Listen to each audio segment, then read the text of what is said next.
one nation, under God, indivisible, with liberty and justice for all. And Missoula County acknowledges that this event takes place in the Aboriginal territories of the Salish and Coos Bay people. We have some closed captioning announcements. Cheryl? Hello, everyone. If you're joining us for this meeting virtually today, instructions for turning on closed captioning are going to be on your screen here in just a moment. A little lag. If you are joining us in person, we'll have closed captioning on all the screens here in the Sophie Louise room. There will be multiple chances during the meeting to speak for public comment virtually and in person. During those times, if you would like to speak, we ask that you use the raise hand feature. If you're on Microsoft Teams, this is the small hand button at the top of your screen. If you're calling in on the phone, you'll need to hit *5 to raise your hand. Then once called upon, hit *6 to unmute. If you have any questions during the meeting, please come and find me. Thank you. Thank you. We have one proclamation. Would either of you want to read it? You have writing on yours. Oh. All right. Thank you. This is a proclamation for Pride Month. And it's a proclamation of Missoula County and the City of Missoula, whereas Missoula County and the City of Missoula acknowledge the lasting impacts of homophobia and transphobia, which have manifested through acts of physical, mental, emotional, and institutional violence against lesbian, gay, bisexual, transgender, queer, intersex, asexual, and two-spirit individuals and communities, both in the United States and globally. And whereas Missoula County and the City of Missoula are home to diverse LGBTQI plus and two-spirit communities and are committed to supporting the safety, visibility, dignity, and equality of all residents. And whereas on June 28, 1969, the New York Police Department conducted 2 raids on the Stonewall Inn, a popular gay bar in Greenwich Village, using anti-LGBTQI plus and two-spirit laws, such as masquerade laws, to arrest patrons and workers. And whereas these raids sparked neighborhood resistance known as the Stonewall Uprising, led by transgender and lesbian activists such as Marsha Pay It No Mind Johnson, Sylvia Rivero, Storm De La Veri, Miss Major, and many other transgender women of color. And the courage of these activists in the face of violence became a rallying cry, a rallying call for the LGBTQI plus and two-spirit rights movement in the United States. And whereas while significant progress has been made toward policy reform and equitable treatment of LGBTQI plus and two-spirit people, there are renewed efforts to discriminate and inflict harm upon these communities, making it essential for local governments to stand in solidarity and take action to support those affected.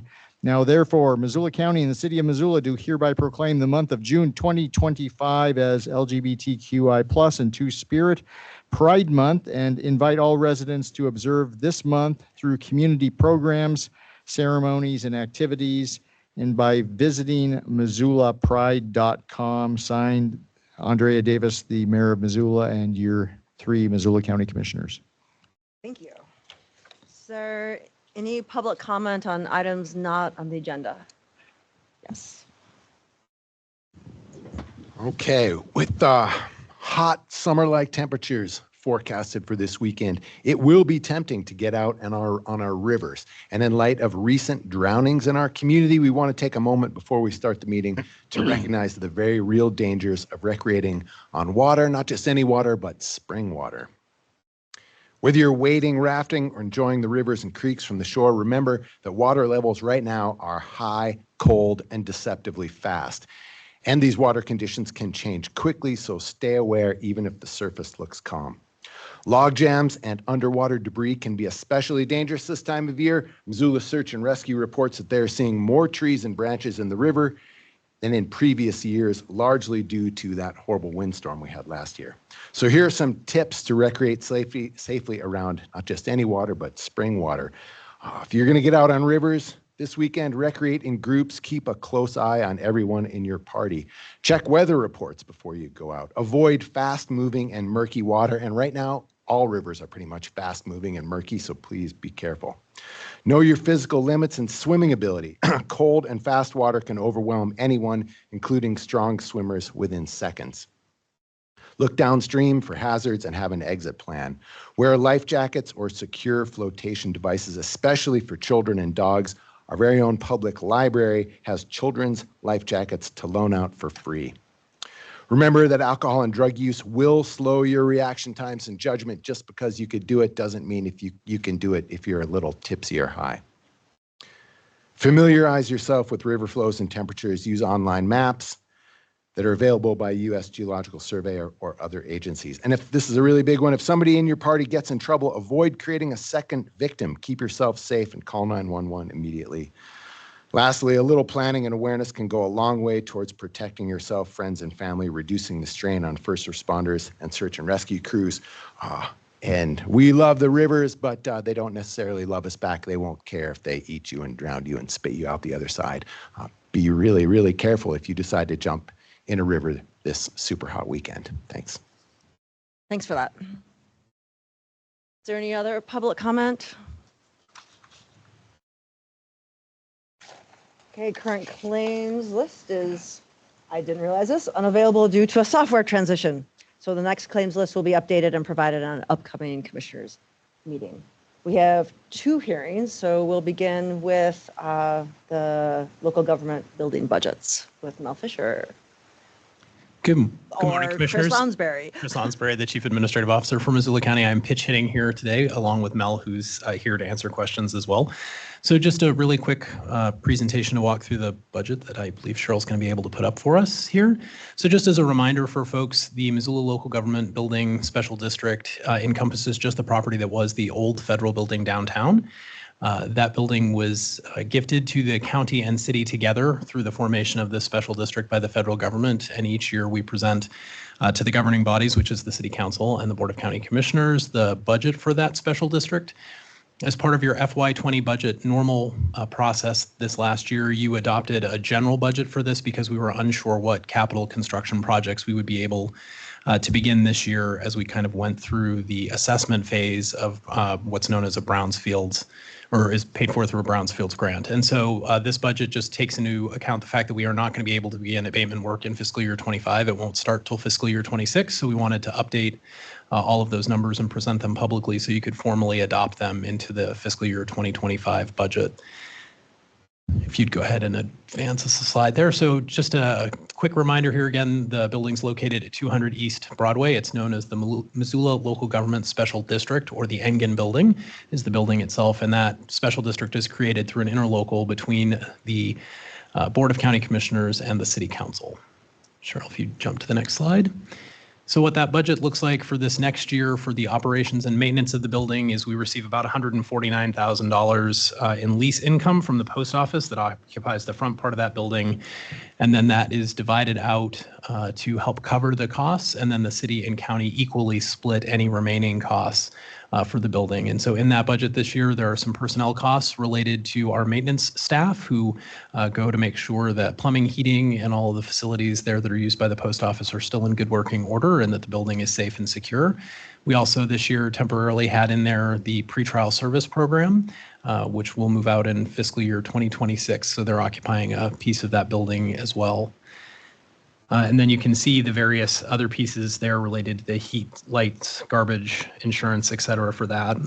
And then if we jump ahead to the next slide, there we go. And then on the capital side of the budget this year, we'll spend about $160,000 on architectural services, and then about a little over $87,000 with Jackson Contracting Group as they get ready to begin that remediation work in this next fiscal year. So all total, when we look at the 2 sections of that budget, the city and the county will each equitably split approximately $72,000 from each entity to cover the operations, and about $123,000 each from the 2 local governments towards that capital improvement section of the budget. For this, for the current fiscal year 2025. And with that, I have a recommended motion for you, which is on the last slide, after you've had a chance to listen to public comment. Thank you, Chris. Is there any public comment in the room? Okay, how about online? Don't see any. I'm happy to make a motion. I would move to adopt the Missoula Local Government Building Special District FY 2025 operations and maintenance and capital improvement budgets. Second. Any further discussion or public comment? Okay, all in favor? Aye. Thank you. Thank you, Commissioners. Okay, next hearing is the Fire Bucket Meadows subdivision with first a presentation from Patrick and then the applicant or PCI. And then we'll hear from Water Quality District. And after all the presentations, then we'll open it up for public comment.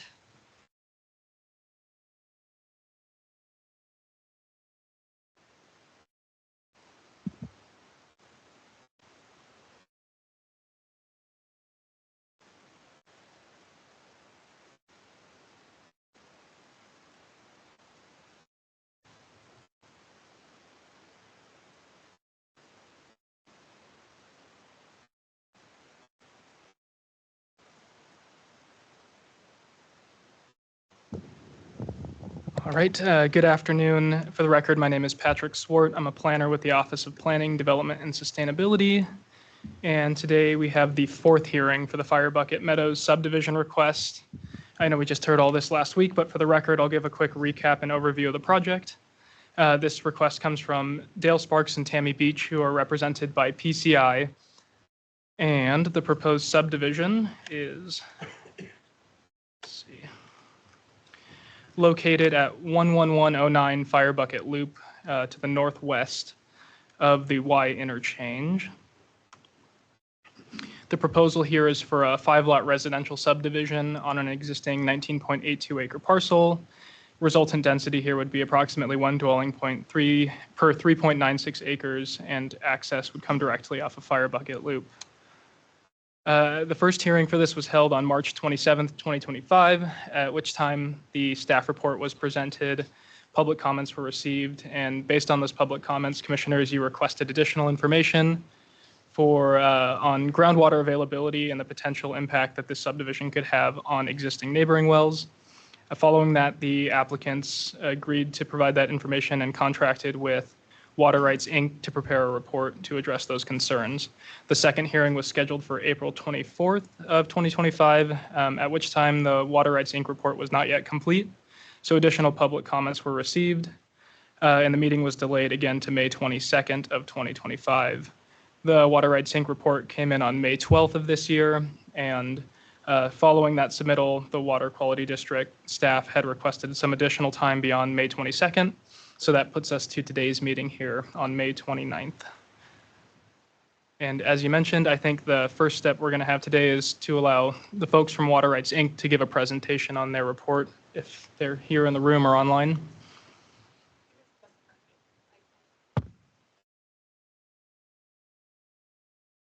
Okay. Okay, thanks so much, Patrick. We'll just hang out awkwardly. Or Ron, is there anything that you wanted to introduce?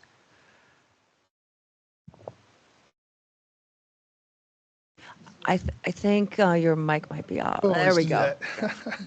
Thank you again, Ron. You're with PCI. I don't really have a lot to say, but Lee is going to present his report and and talk to you a little bit about that. So he should be coming in any minute. Okay, Thank you. thank you.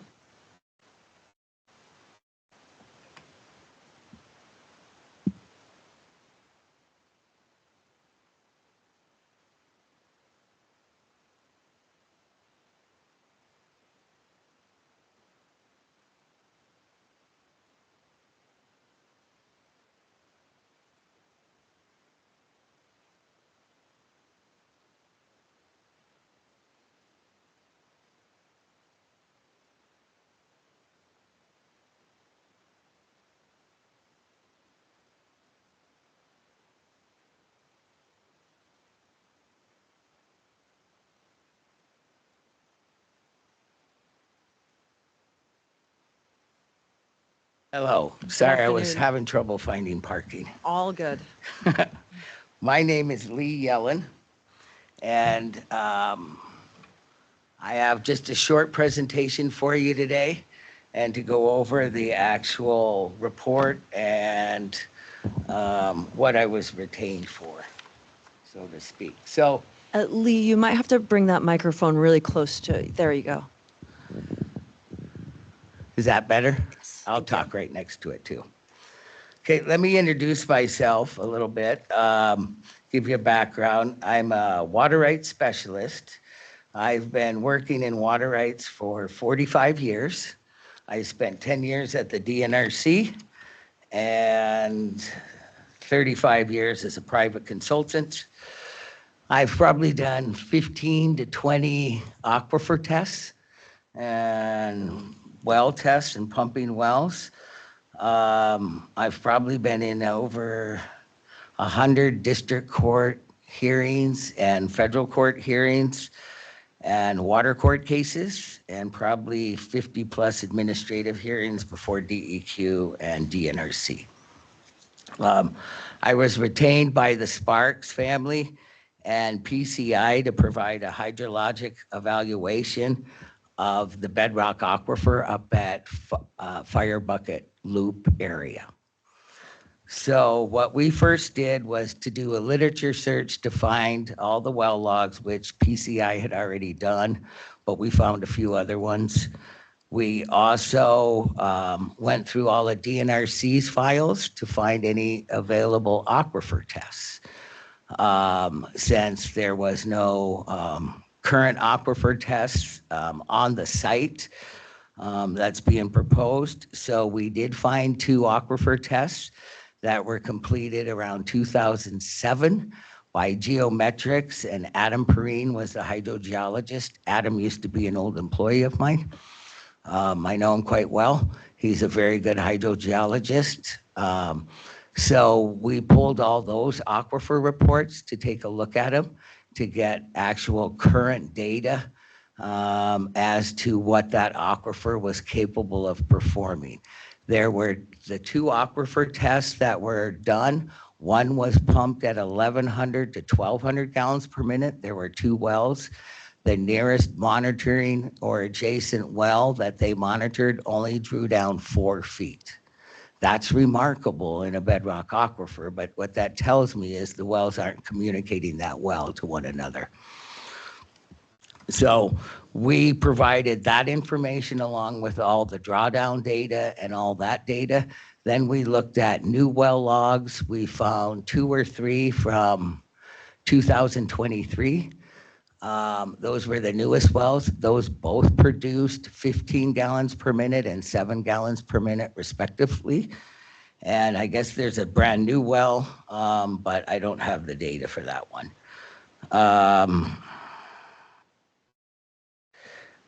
I was asked to look at water availability for 4 adjacent wells and to look at what the impact of those 4 adjacent wells would be on the neighboring wells. So that's why I needed that aquifer analysis besides just well logs to get an idea as to what the connectivity was between the wells.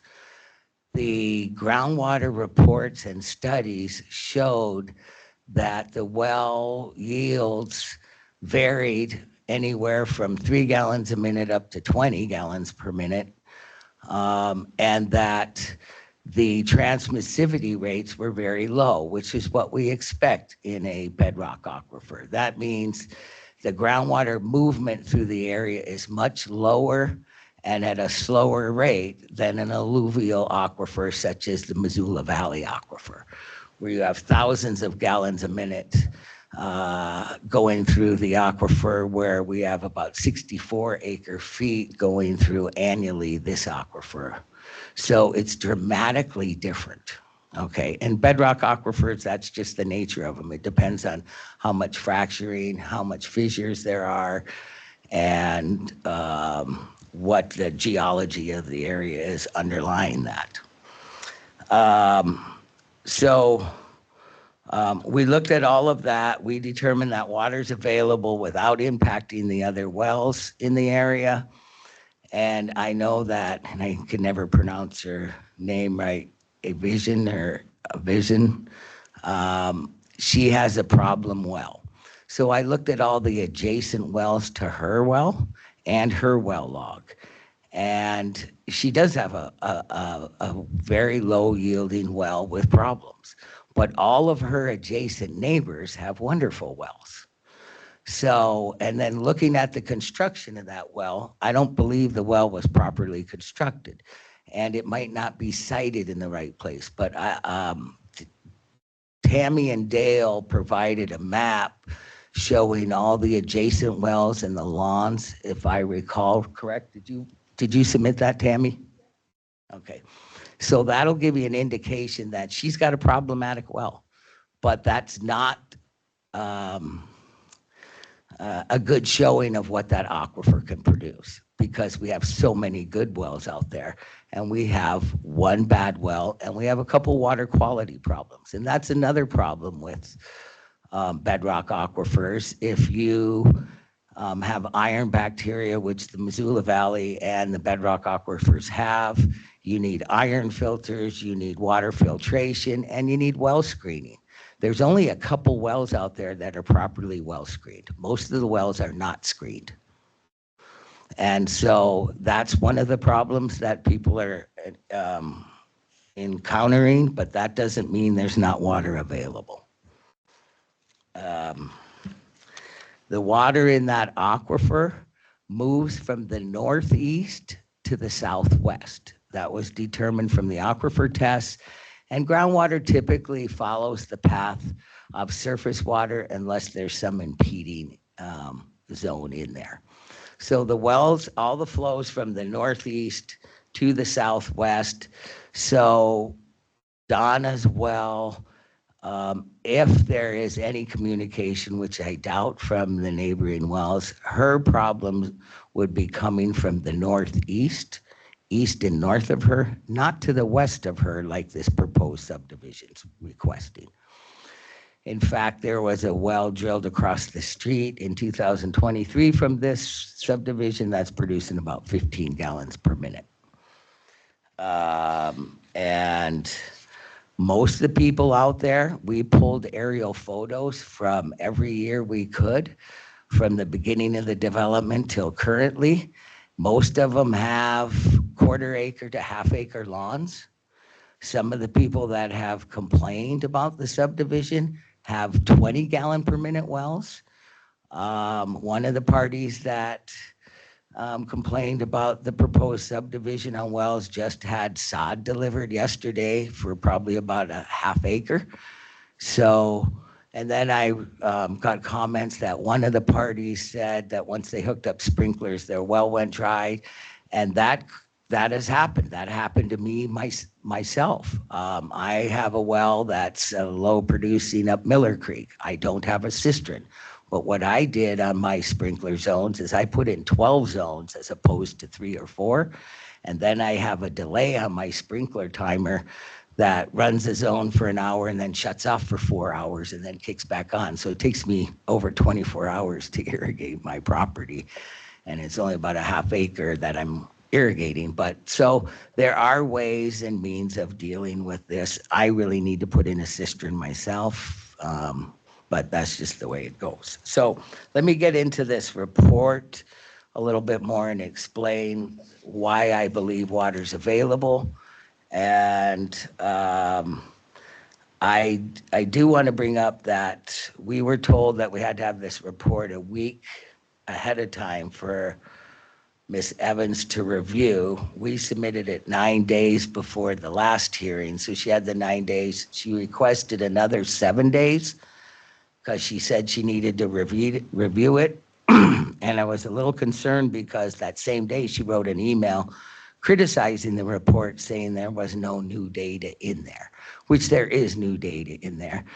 But then I found out there was a test going on, and we specifically asked, is there any studies or sampling? They said no. And it wasn't till one of the people that was not opposed to the subdivision was called to find out if he wants his well tested. That's how we found out about the report. So and I've had an hour to review her comments. So I don't really think that's fair, but that's a legal matter. I'm not going to address any of that. Okay. I just wanted to throw that out. So I was also asked to see what the impacts were from global warming and what the future impacts would be to that bedrock aquifer.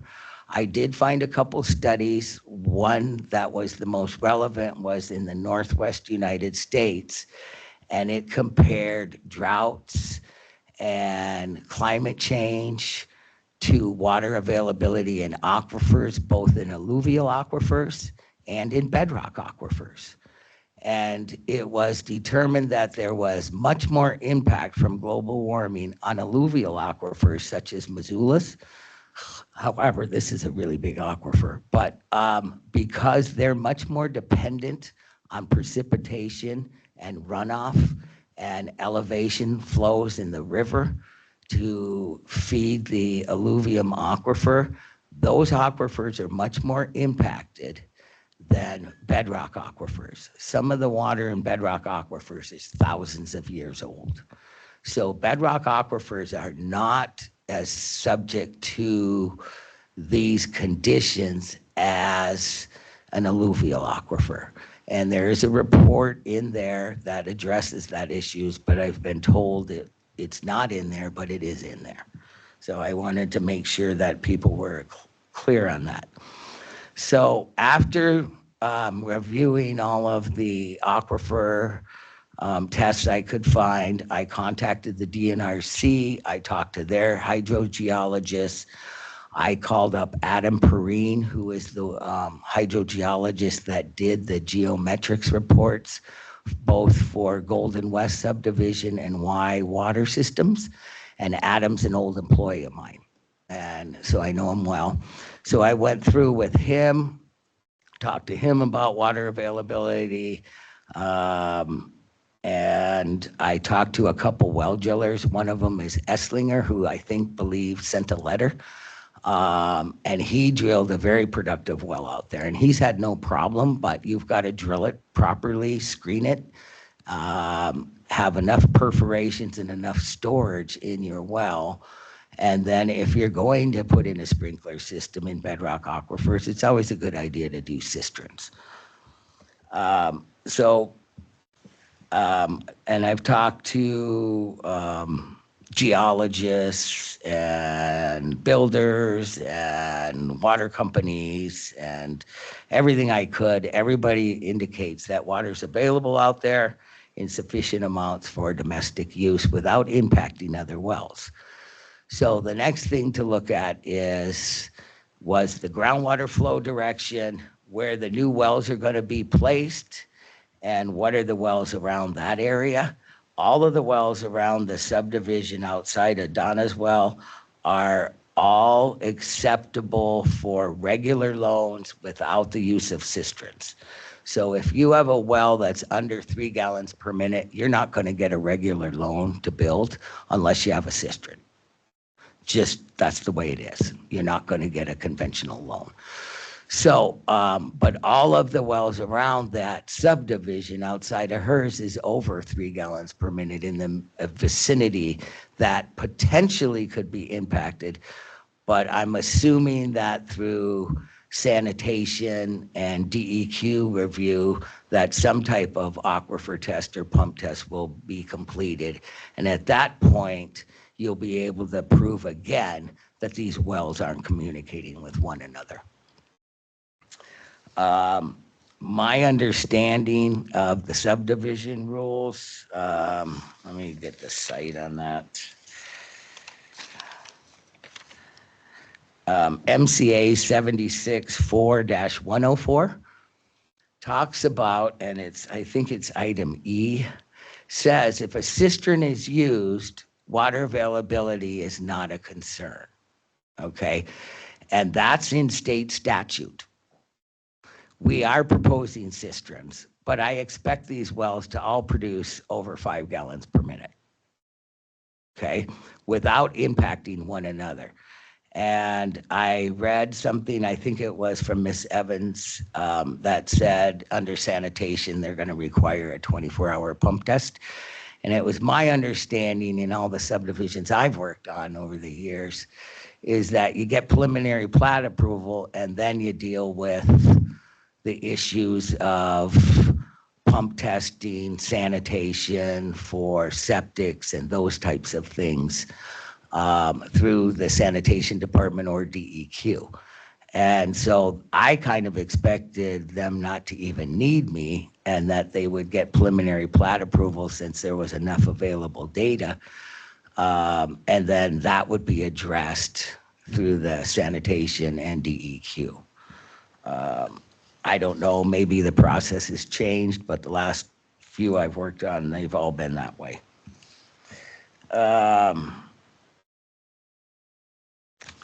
Let's see what I've missed. So it's really important, and I know I kind of briefly discussed this, that we deal with scientific data and not hearsay and not testing that may not be accurate. So I understand, and I don't know exactly what's going on with a new, they're sampling the wells out there for static water level. And I have a problem when you just go out and test a well for static water level, because in bedrock aquifers, there's a lot of drawdown from the pumping well, and it takes a while to recharge. The DNRC requirements for me to do an aquifer test require all wells that are going to be either pumped or monitored for recharge or impact must be idle off for 72 hours, 3 days. So if you're going out there and taking static water levels today, depends on, did they flush a toilet? Did they take a shower? Did they turn on the sprinklers last night? Is the well in recovery? If that well's not off for 3 days, whatever static water level you get is not the resting static water level. You're either getting pumping water level or recovery water level. And that's very important when we're just hilly-nilly, so to speak, going out and getting static water levels. We have to have these wells off and inactive for 72 hours to be a valid test under DNRC requirements. So I just want to bring that up so everybody's aware of that. And if I'm required to do Sorry, Lee, the last time there was an aquifer test, a proper aquifer test, that was 2007, is that what you said? That's correct. That's correct. And those, the reason for those is, and that's a big issue that I was going to get into next, these are exempt wells. And I read in Ms. Evans' comments that my report only deals with physical availability, not legal availability. And legal availability doesn't kick in at all here because you're using exempt wells. They're exempt for a purpose. And that is listed in 852306 of Montana Code.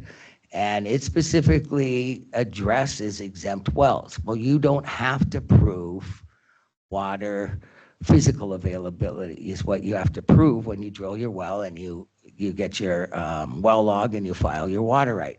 If I'm going to exceed 35 gallons or 10 acre feet, I'm required to do a permit. For a permit, a whole bunch of criteria kicks in, and that is legal availability. So you have to address both physical availability and legal availability.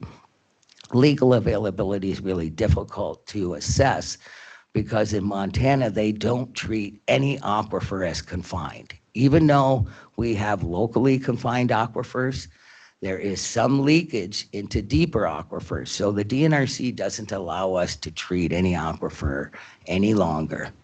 And it's been that way for almost 10 years now, that there is no confined aquifer. So everything they virtually say is legally connected at some point. It may not be very well connected, but we have to treat it that way. So on this case, we're only dealing with exempt wells under 10 acre feet, under 35 gallons a minute, and it's not required. But I could prove water's legally available and physically available. I just wasn't required to do that because this project doesn't require that.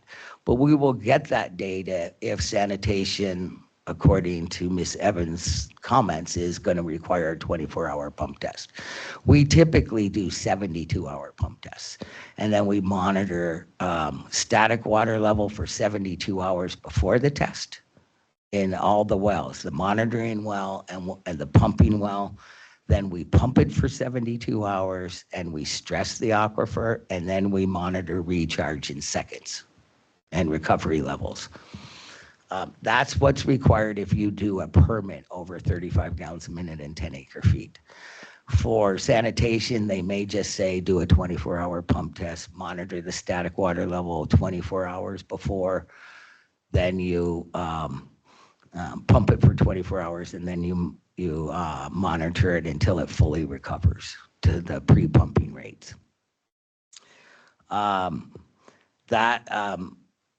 If though, for example, I was required to do a permit up here, say they were exceeding the 35 gallons a minute and 10 acre feet, I still may not have to do an aquifer test, because I would go to DNRC and request a variance from the aquifer test based on the 2 previous aquifer tests.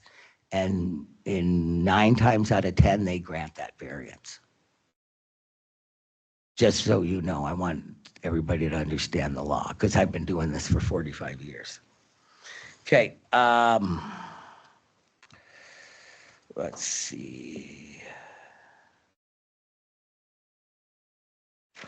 Yeah, so I'm just going to kind of summarize that. If you read this report, and you really only got to read page 1 and the last page, which is the summary and conclusions, there's water available for 4 more wells.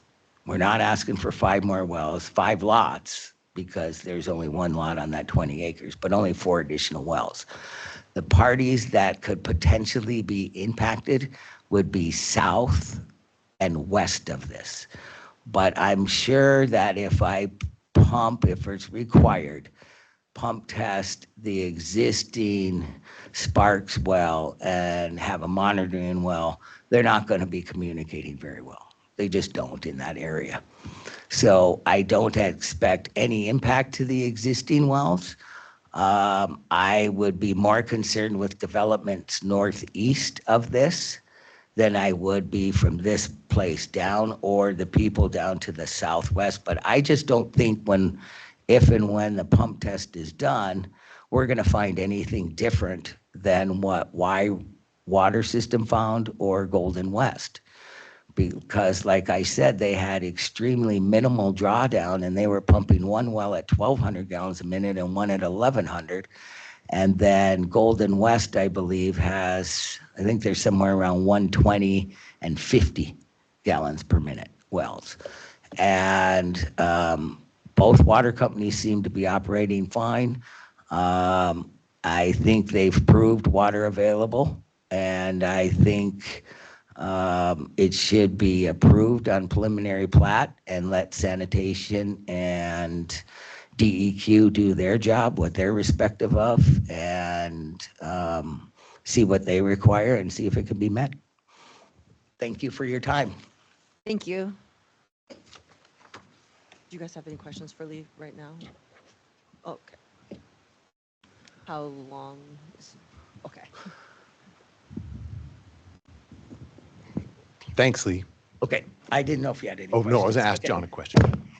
So Mr. Yellen described a timeline or a progression involving us and DEQ in terms of preliminary plat and when water tests would or wouldn't ordinarily be done. Could you speak to that? I can try to speak to it, but I want you to know that Kyle Crapster, a registered sanitarian from the Environmental Health Department, is here and knows far more about that process than me. But let me explain a little bit on that issue, because Mr. Yellen's exactly right. Historically, an issue like water availability was something that local governing bodies kind of punted on. We said, you know, and the applicant said it, and it was accepted by the local governments. That is an issue that will be addressed by the DNRC and the DEQ after preliminary plat approval. The applicant will have to demonstrate to those state agencies that there's adequate water available and they have the legal right to appropriate it, okay?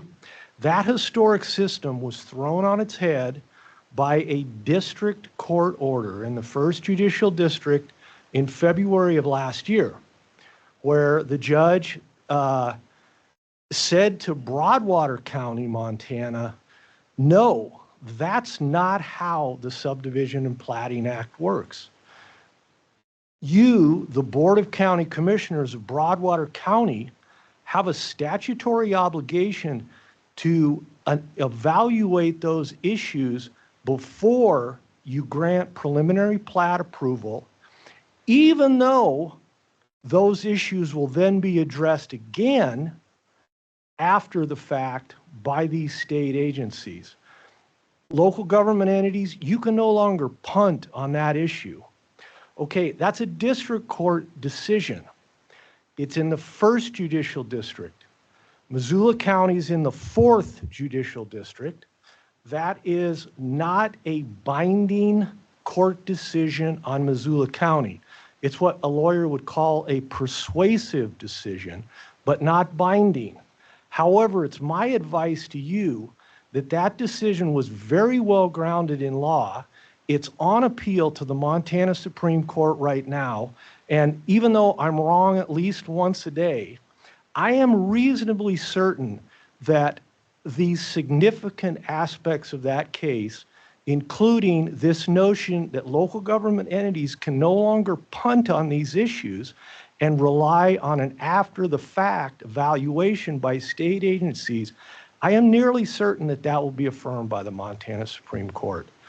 And one of the things that the DNRC stopped doing almost immediately after that court decision was granting something called a predetermination letter, which is something that a subdivision applicant would routinely get in a process like this, where the DNRC basically looked at the application. Now, Kyle may have a better gloss on this than me, but the DNRC essentially looked at the application and said, that looks like it's going to pass muster in terms of water availability, whether it's an exempt well or a water right.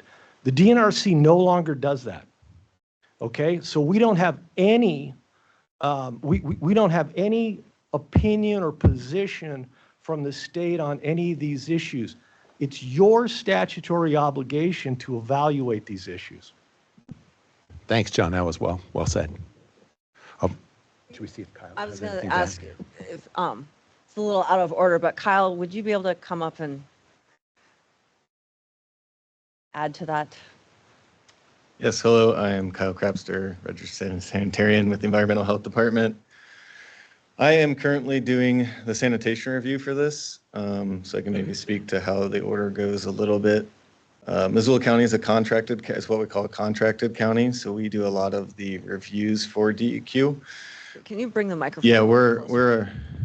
we're allowed to do we have a contract and certain reviews we're allowed to do up to a certain size and various things. And this one, I am doing part of it. Part of it I've asked DEQ to do, particularly stormwater, because I think it will be a bit complex here.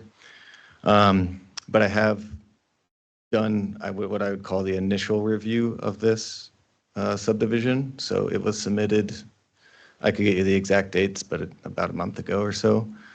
In my experience, typically the Platting Act and the sanitation review, so we have, are people familiar with what the difference of those are? Go ahead. Every day is a school day. Yeah, so through statute, I'll speak mostly to sanitation review, 76.4 MCA. Whenever you develop a piece of property, well, certain conditions, you have to go through sanitation review to make sure you have adequate, water, wastewater, stormwater, and solid waste kind of planned out. The idea being that you're not developing pieces of land or you're not creating pieces of land that couldn't be developed for what their intended purpose is. At that time, and part of that sanitation review requires an approval from the planning department or the commissioners, and so these things usually happen concurrently. I would say what finishes first would be the planning department review, which we then need to issue the approval for our sanitation review and approval. But oftentimes, in my experience, they're kind of happening at the same time. But I wouldn't say it's inaccurate to say that one would happen before the other, but we would need the planning department review to be approved before we could do ours. Part of that, I think, is because we don't have a public comment period, so we rely on public comments here to address, and we address those, and we require that we get those so that we can make sure we're addressing public comments. And so they're separate things, but in a lot of ways they work together and usually happen concurrently. Thank you. Yeah. Could I just speak to like the DNR? So the water rights thing is, John said it quite well. In the same way that DNRC decided that they didn't want to get involved in that, the DEQ also decided that they're no longer looking at water rights as part of the requirement for sanitation review. Thank you. Yeah. No punting for us. Okay. Elena, thank you.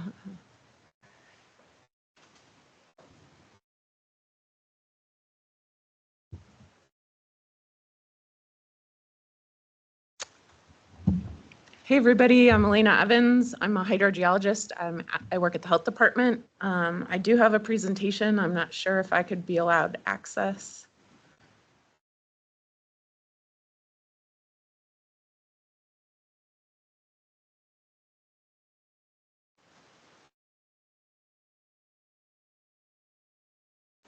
All right. So I'm also having Charlie pass out some of the figures that I have because I'm going to walk through them, but they're a little complicated. And so this allows people to kind of take a closer look at them. All right.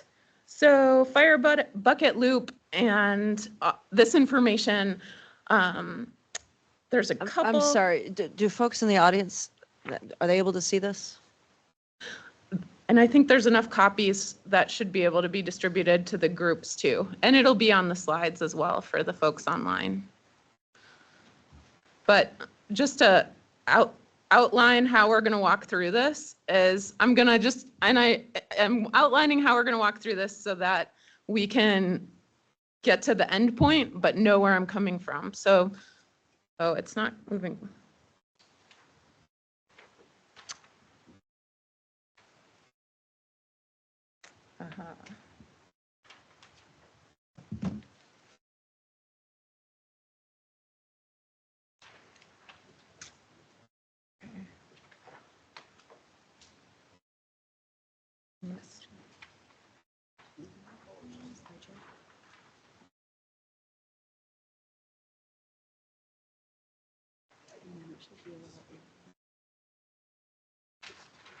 But it's not going up there.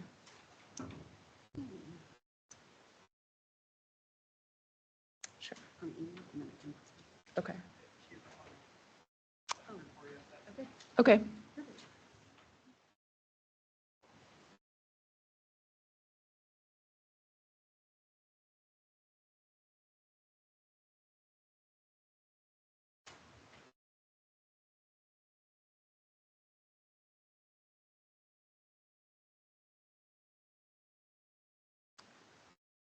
Okay, and if you want to hop to the next one, Patrick.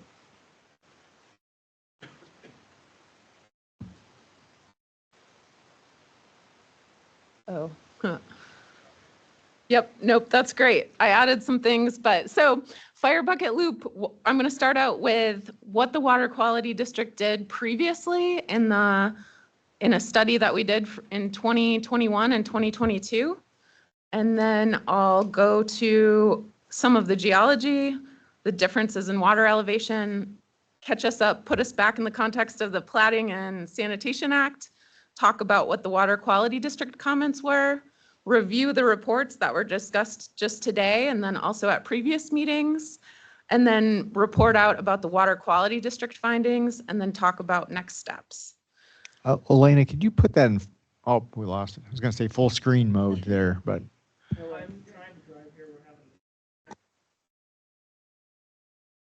We'll just hang out for a bit until we get caught up.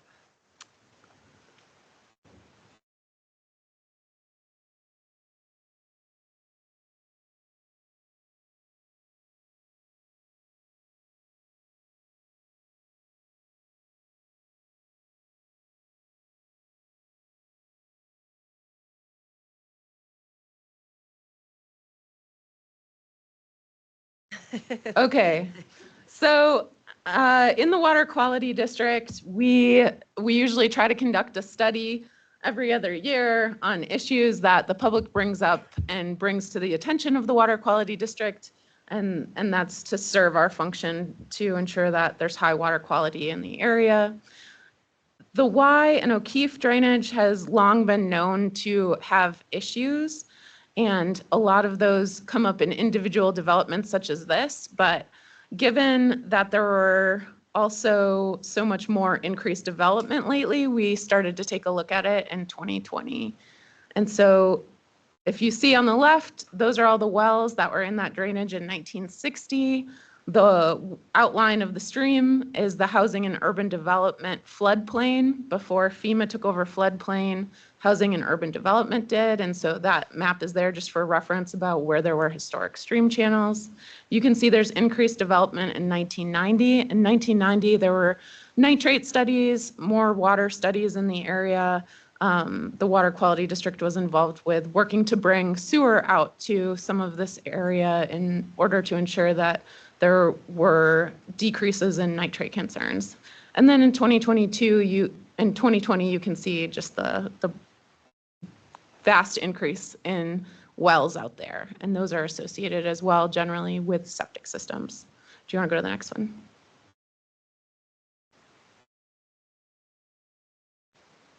All right, so what we did is we sent out a survey to every address, property, and owner in the O'Keefe area to do a survey as to whether or not they had experienced issues with high groundwater. There's a lot of clay in the area. There were also a number of stormwater issues in 2018 after we had an inch of rain on frozen ground. And so that's kind of where we started out with our survey. So the purple are where folks said, no, we haven't had any issues, and the red are where people said they did have issues. If you want to go to the next one. And so with that, we kind of started to look into the geology of the Y O'Keefe area more, because it is particularly different than that of the Missoula Aquifer proper. And that's a function of this more complex geology, a syncline, and how we just have a lot of tertiary and more clayey soils and sedimentary units in this area than we usually encounter in the Missoula Aquifer proper. And as development pushes further out into that, we were seeing associated issues with flooding, but also with folks having to deepen their well or have pumps fail and things like that. So started by taking a look at this, and then we'll walk through the next slide, but the next 3 slides are a little too complicated. We did present them thoroughly at a American Water Resources Conference, but what we did is we took the well logs in the area and we created 3 cross sections to better understand the geology and try to figure out where people were pulling water from. And so Patrick, if you just want to go to the next one. And so that's a close-up of those 3 cross sections. One of them goes up to Fire Bucket Loop a little bit, but just shows where we're focused in. And then if you want to go to the next one. So this is just an image that we created of a cross section with different water units and, with different well log units, sand and clay, cobbles, gravel, and they would have different transmissivity. Some of them would yield water, some of them wouldn't, some would result in a confined layer. And so we were just trying to get a better read on this area. And as you can see between this and the next two slides, there's just a lot of heterogeneity. There's a lot of changes and differences across each cross-section. So let's just take a look at the next one. So you can see there's not a lot of continuity, or you can't follow layers across. Do you want to go to the next one? And so, you know, this just shows that again. And then if you go to the next one, this is also a little hard to see, but we then reached out to the folks who responded to our survey originally and asked if they were willing to have us measure their water levels. So we were going to then do that for a year just to see if we could identify how water levels were changing across the valley and across the year. As Josh mentioned earlier this meeting, we're a spring hydrograph. And so as the snow melt comes off and our rivers get really high, that's when most of the recharge into some of the more superficial aquifers occur. And so we wanted to see what might happen as we move through time. And so anyone who wanted to could participate in this study, and we did pick up a couple people along the way as neighbors talk to neighbors. But what you see in this slide is that kind of along O'Keefe Creek, a bunch of them are blue, and blue was that they were gaining water. Blue and red, and I apologize for these colors, but blue and red were where from April to May in 2021, water levels went up, and then the orange and the green were where water levels went down. So just generally, you can see up the middle of the valley where it was more flat and O'Keefe Creek ran more predominantly, there was a lot of increase from April to May, and then changes up kind of where you rose in elevation and were on the valley walls and more likely to have your well in fractured bedrock or more complicated geology. We saw losses. We also saw some increases. And I will caveat that we did not have people rest their wells for a long time, but we did generally sample in the middle of the day. So most people were at work. And so that didn't necessarily mean that their wells didn't run, but this was something to get a better feel for the larger area rather than a very specific test. And so we only had a few issues, I think, where specific pumping or watering occurred. And if the field techs went out and there was a sprinkler on or something, then we'd come back around the next day, or we'd talk to them about when we could come out, that type of thing. So all this is to say, the O'Keefe Y study that was done was to better understand the complications in this area, and out of that is where we put our comments together to provide comments to planning for the review of any developments in this area. So if you'll go to the next slide, please. And so the Water Quality District, we were doing that study outside of any specific review, but I wanted to bring us back to the Platting Act versus the Sanitation Act. John and Kyle had great comments, but something that's important in this context is that the Platting Act is where water quantity and the impacts that any future or proposed development impacts may have on neighboring properties can be considered, whereas under the Sanitation Review and Act, that just deals predominantly with the availability of water on that property for the use of that property. So the Platting Act is where impacts to neighboring properties is able to be considered. Okay, next slide. All right, so the original water quality comment was on the basis of that O'Keefe Y study, and it was pretty general because it is something that we say generally about that area given our study, and it was that the proposed subdivisions in an area of artesian wells and an area with changing groundwater levels, some water levels in wells are increasing and others are needing to dig deeper to access water. Development of new septic system, alteration of stormwater and cut fill may impact neighboring properties as more clay and gravel lenses can be highly sensitive to change. Next one. And so the public comments from neighbors when it comes to the water quantity issues and water quality in some aspects were that were reflected more broadly in O'Keefe Y as well, in that some properties have multiple wells due to insufficient yield. And that's something that's in other areas as well, where there's 3 or 4 wells on a property. Here, Elena, can you go back one slide? Sure.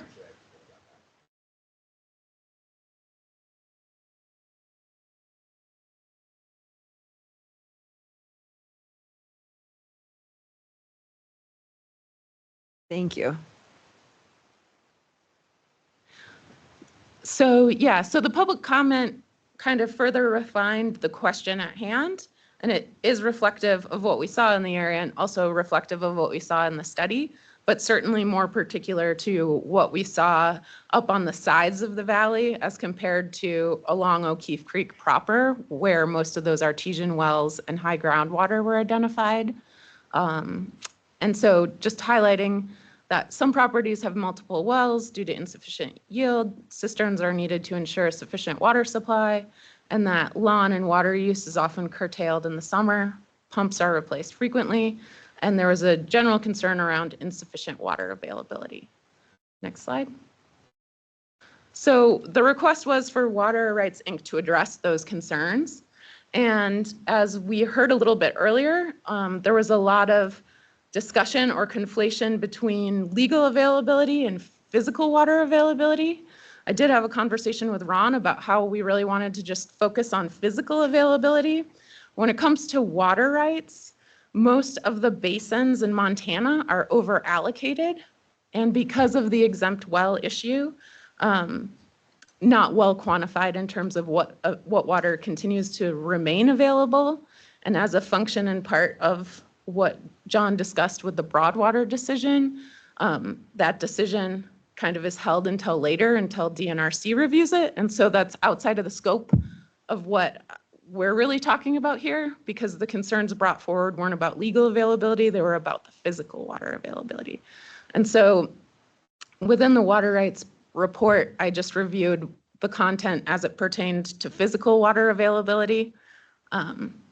And so one of the ways in which that was discussed was using aerial imagery on lawns, talking about the lawns, without accepted spectral analysis procedures.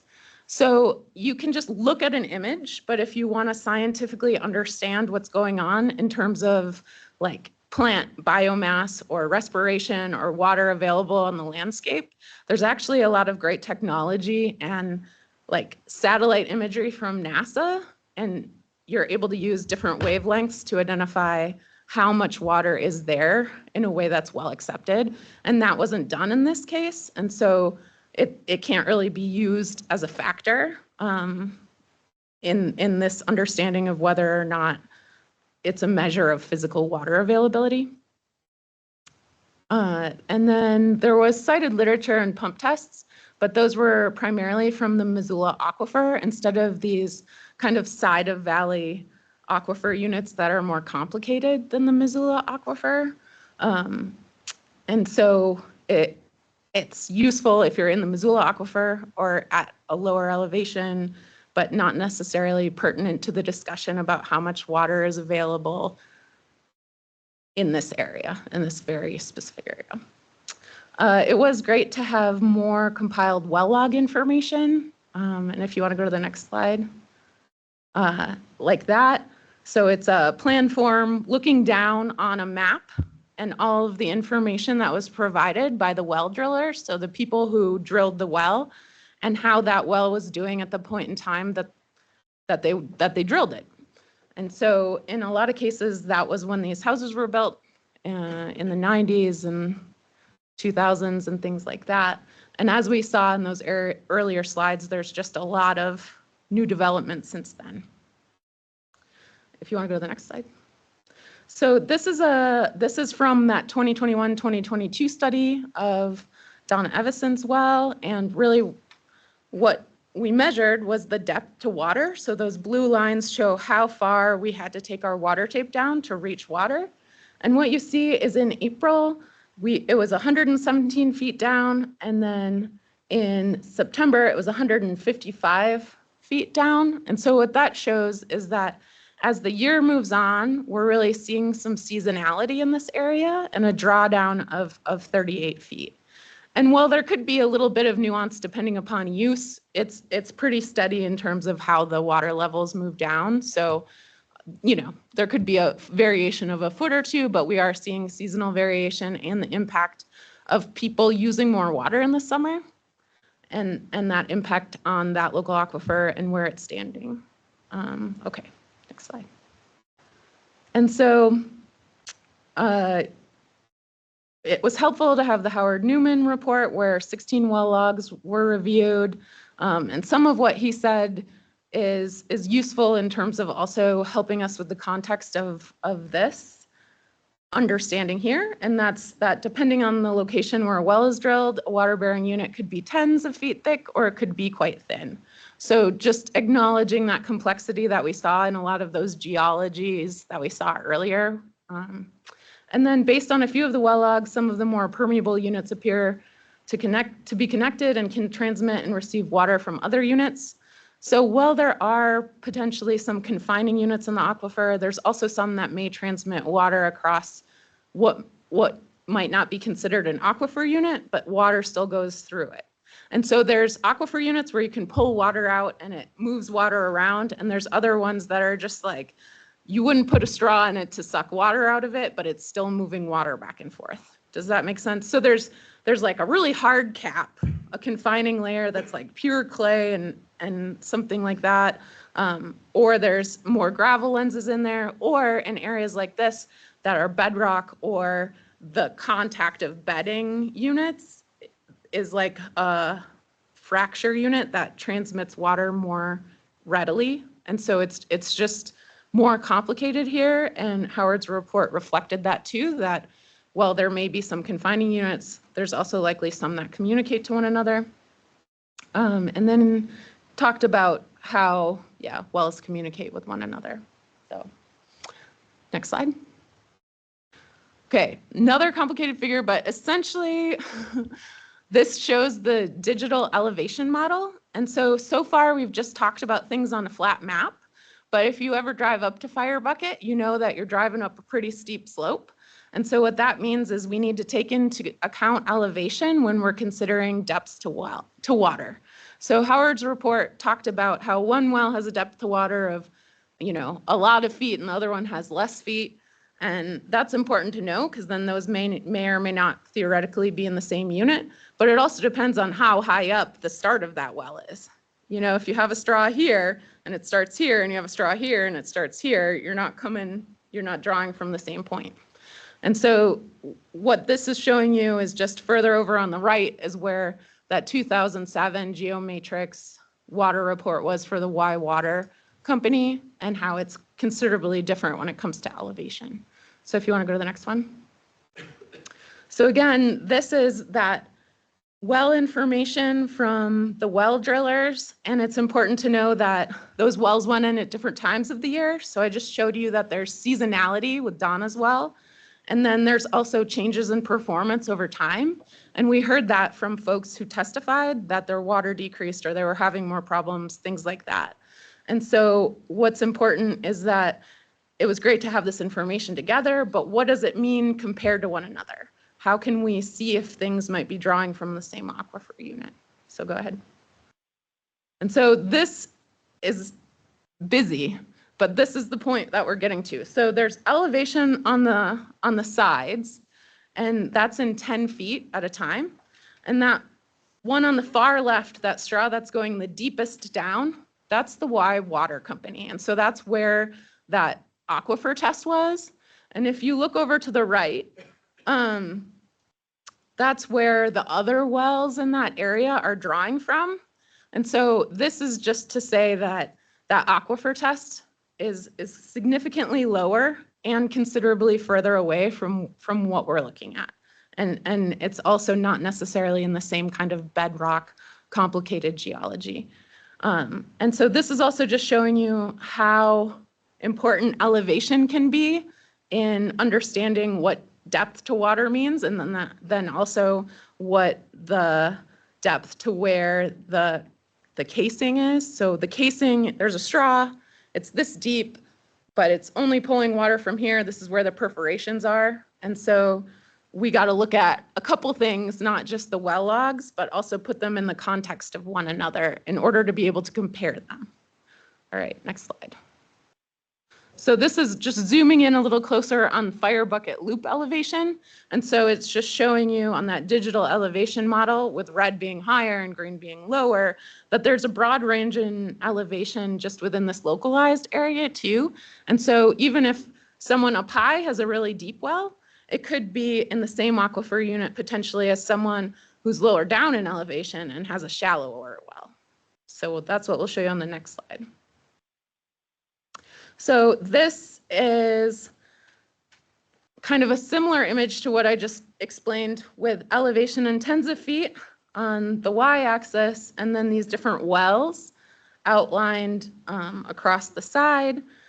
What I've added to this one are there's little X's or those white lines in there. That's where it's perforated. So those are the areas that it's drawing water from. And that's important because that's the aquifer unit that it's like pulling water from.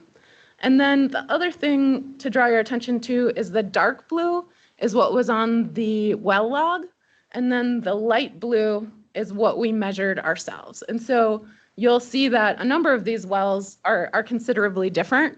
And that's not unexpected, just because wells change a lot after you run them for a while, or after, especially in bedrock, a lot of the iron or minerals or finer sediments come in and can either fill up the well a little bit, or just different flow paths open. Sometimes also wells, if a well gets put in next door, it can impact where the water level is. So we just wanted to check in with that. And that's what we did. We had hoped that the reports by the consultant would bring in that information, but they didn't bring new information to the table necessarily when it came to water levels. And so we just wanted to make sure that we were comparing apples to apples. With a few caveats in there, obviously. We're happy to measure anyone's well out there. It's just given that I was headed to a family reunion and we had limited time and we wanted to keep this going. It was easier to have those who testified or reached out sample their wells, but that's certainly open to anyone who's interested. Okay, next slide. So this is a hypothetical, but let's say because that blue one in the middle is the well on site, the current well on site for the development, and those lines are where it's screened. So let's say that yellow bar that came across the bottom is the aquifer unit they're pulling from. Then it crosses two of those other wells there. And so potentially, and this is hypothetical because we don't know exactly and we haven't done a pump test in this area, but that's why it's important to have the elevations of where the wells are screened, and then also have an identification of if other wells come down, because then that would indicate that they're in the same aquifer unit. Okay, next. Ooh, next. Oh, okay. Well, if you want to go back then. Okay, so just because I drew a hypothetical box across one layer of the aquifer doesn't mean that there aren't also fractures or anything that may impact those water levels that are higher up, because as Howard Newman discussed in his report, it's uncertain as to what aquifer units are like communicating with each other or transmitting water back and forth. And that's something that's more complicated in bedrock aquifer formations and in this complicated geology. And so what we have happening next is in the concurrent process of sanitation review, Kyle has asked that there be a 24-hour pump test, and the Water Quality District has offered to monitor water levels while that 24-hour pump test occurs, so that we can help in identifying whether or not neighboring wells are drawn down or not, whether or not some of the neighboring wells are drawn down in association or anything like that. Yeah, just for clarification. So that pump test, would that be on the Sparks well and adjoining wells? So it would be a pump in the Sparks well, and then we would monitor neighboring wells to see whether or not water level came down. I did like Lee's suggestion that potentially there could be a 72-hour test and that they would then monitor those neighboring wells. And if they were interested in seeing if neighbors would be willing to turn off their water for a certain amount of time while it's measured, I think that's great. If they'd like to do that, that would be even more robust of an analysis necessarily than the 24-hour pump test. But I think it is important in terms of considering impacts to neighboring properties that although the sanitation pump test usually happens after the Plating Act 1, that in this case, given the concerns of residents, that it is done so that it can be considered in this analysis. Thanks. And I guess I would say that in the spirit of the judicial and kind of changes as it relates to state law and our role, it's important to get that now and no more punting. Thanks. So Elaine, do you believe that the Sparks well would be an accurate proxy, a representation of wells that do not yet exist, but would be drilled on the proposed new chunks of land, new plots of land, if this subdivision were to happen? It's a good start. I don't think that a pump test with the existing wells could necessarily say for certain as to whether or not there would be impacts for future wells. At this point in time, with the reports provided by Water Rights and Howard Newman, and then what we were able to quickly pull together, there's just limited water elevation data, and this is a very complicated area. Got it. Thank you. Sorry to interrupt. Keep going. No, that's actually, I just want to say thank you for doing this deep dive. It's super important that we have this information, and we appreciate it. thanks. Thank you. We ask questions. In a moment, when we have public comment. But because we've gone an hour 20, do folks want a quick 3-minute bathroom break? I'm going to take one. 3.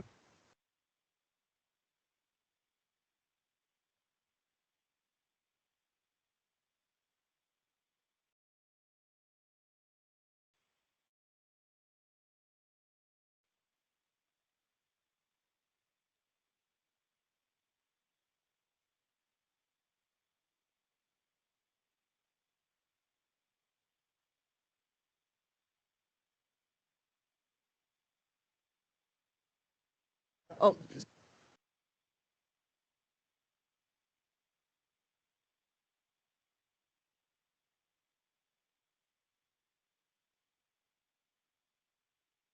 Yeah. Okay, so,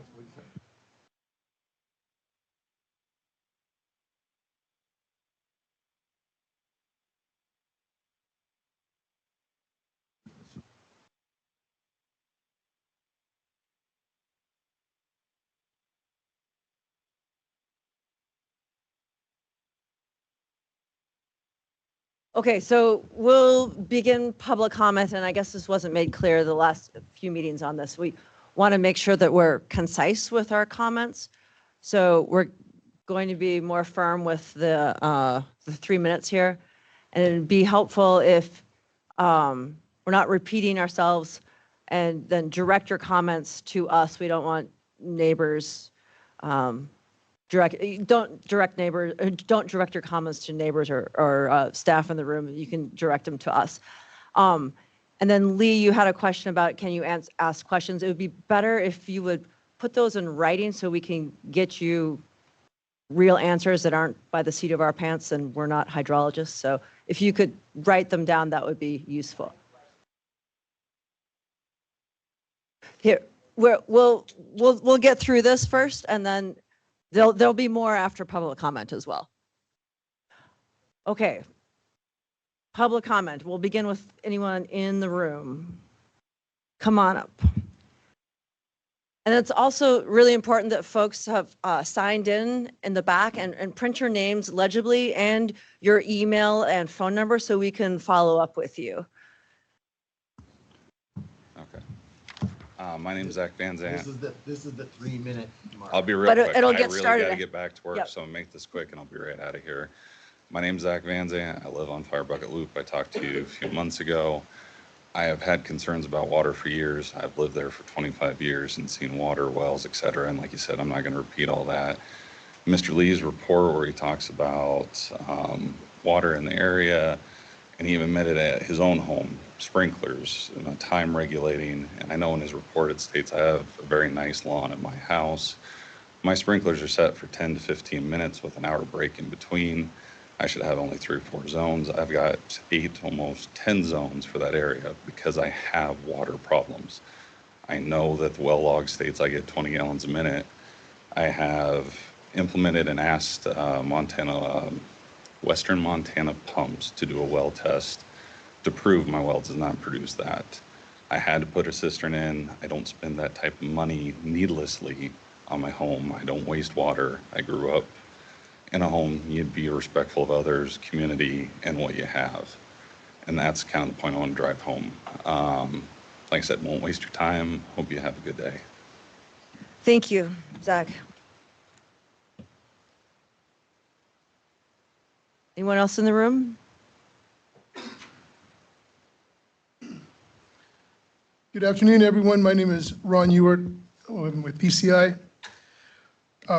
Lee had mentioned a well that was the most recent well that was drilled, and he didn't have the well log, but I have it here. It's the Vandervoort well on Leishman Lane, and it was drilled a little over a year ago, 20 gallons per minute. So there's a lot of different things being said. There's different laws in place, and it's, which rules do you follow? I know state law states that if you use cisterns, then you don't even have to prove water availability. But here we are going above and beyond. So when we first submitted the packet, the information that we put in it was far more than for any other subdivision that I've worked on. And since then, because of public comment, and we did listen very intently, we provided much more information by hiring Howard Newman and Lee Yellen. I think that Missoula County is fortunate to have such a robust program through the Health Department and the Water Quality District.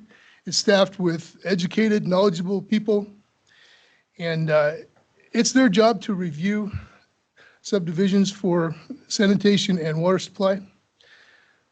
And so I'm just asking to let that process play out. You wouldn't be punting because they work for you. Everybody's all kind of in one circle here. Now, if we were out in Toole County or something, that would be completely different. But we've agreed to, multiple delays, multiple public hearings. We've agreed to presenting and hiring out more information. And we have agreed to this pump test.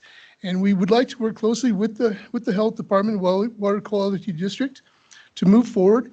And after preliminary plat approval, one thing I've sort of been thinking about is the precedent this would set. I mean, there are a lot of other places in Missoula County where groundwater is a little iffy here and there. So is this going to have to happen on every one of these? I mean, you go south of Lolo, same way, Miller Creek, just about everywhere. This same formation goes clear out to Frenchtown.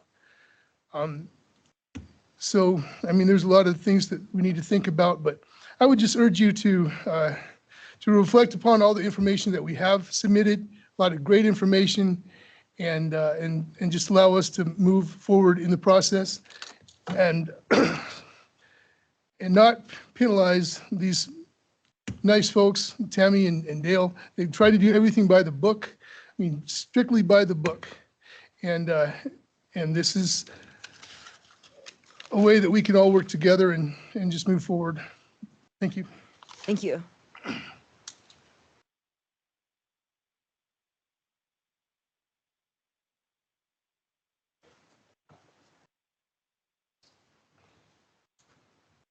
Commissioners, I'm Gordon Schmill. Again, live on Leishman Lane, 3 minutes. I've been working too, so, and I got to get out of here as well, but I'll make it very quick. You saw the graphs on there. I believe when they presented the tracks to be built, track 1, 2, and 3, track 1, there's a building envelope and there was where the well might be placed kind of deal. And I would urge you to take a good look at where my well is at and where these other wells might be set in place. And they could vary in different aspects, but they're going to be in that general area. And if you look at DNRC's work on that graph, I mean, there could be a possibility that my well will connect with someone else's, and with the drawdown, I may or may not be sustain water.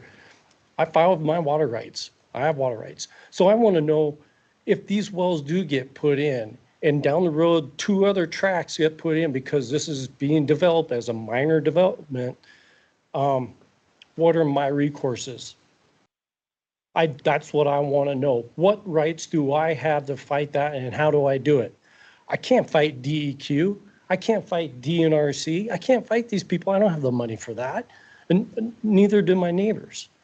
So how do we go about that? Do I sue you guys? Who fights for me and my rights? So again, water is the issue out there. It's a huge issue. I think there's a little bit of, I think, sneakiness getting this approved as a minor. That's one thing. But water is an issue. They urge that you guys go forward and approve all this stuff. But I'm probably talking for most of my neighbors. Water is a huge force. It's liquid gold out there, and it's is it viable? Is it sustainable? Is it reliable? So, it's in your hands. So, please take a hard look at it, and I guess we'll have to go off of what judgment you decide to do. Thank you. Thank you, Gordon.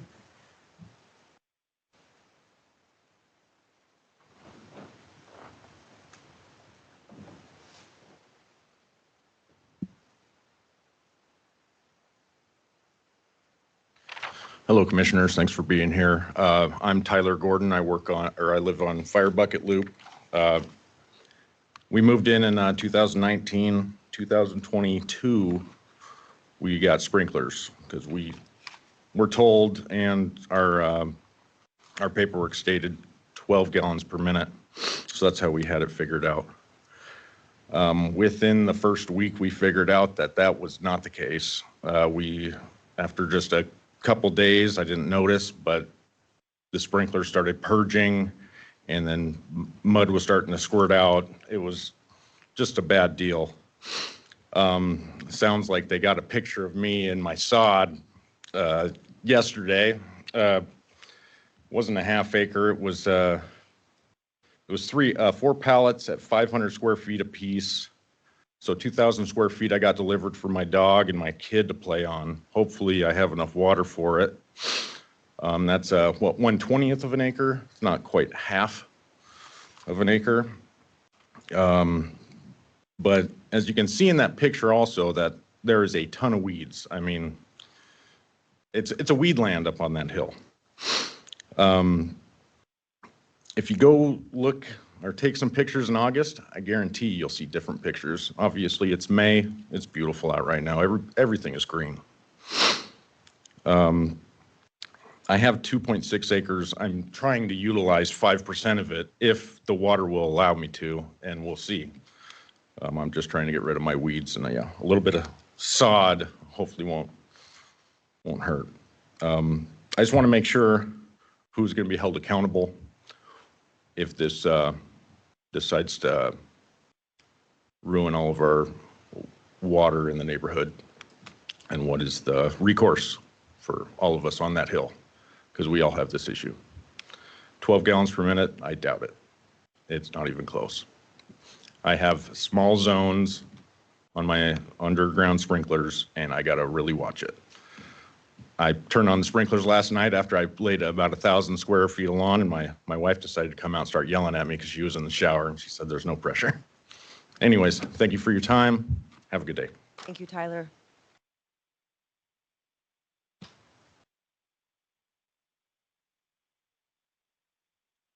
Anyone else in the room? Okay. We have no more public comment in the room. Come on up. No, go ahead in the back.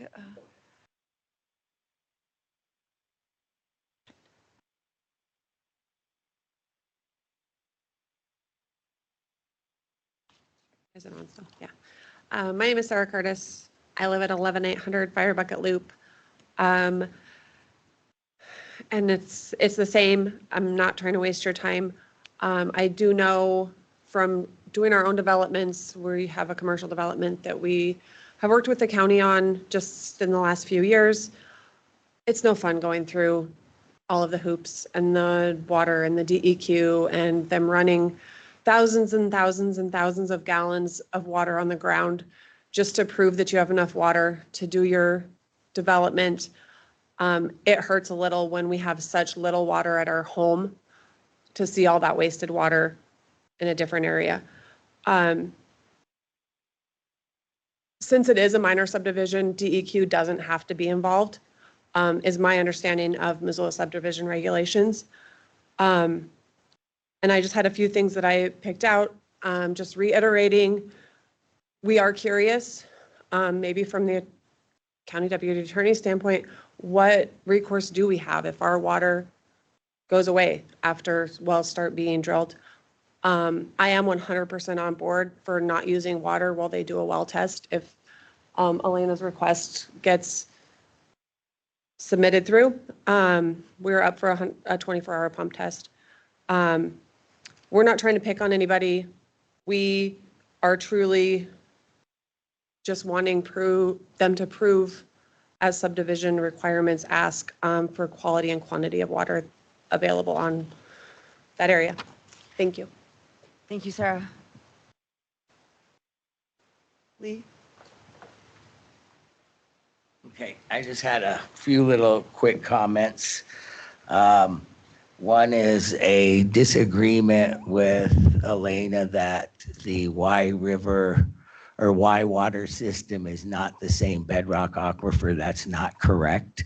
You can look at the well log and you can look at any geology map and they all show exactly the same geology of that area.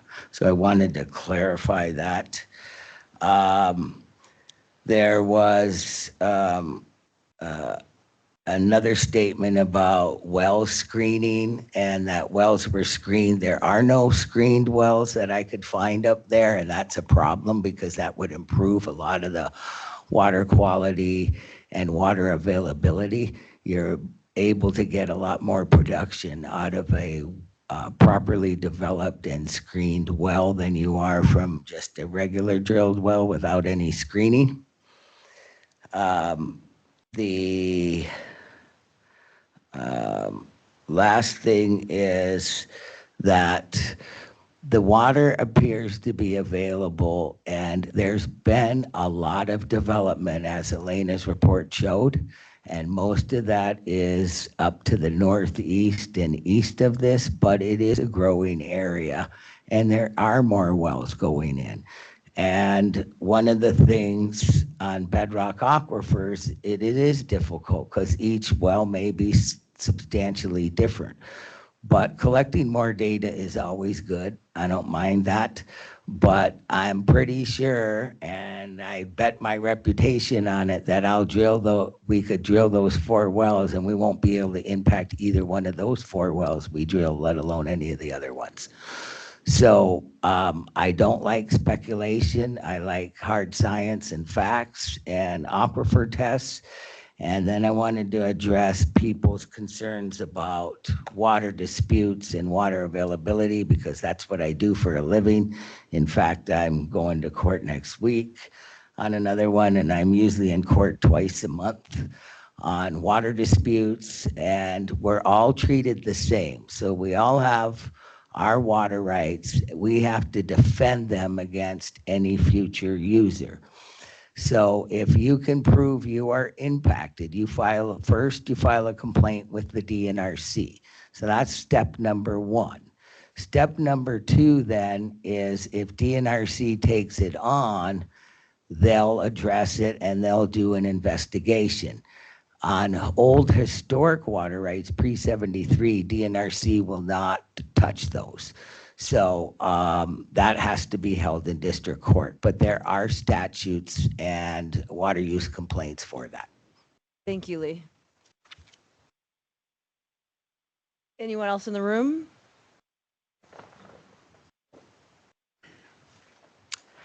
My name is Jeff Silkwood.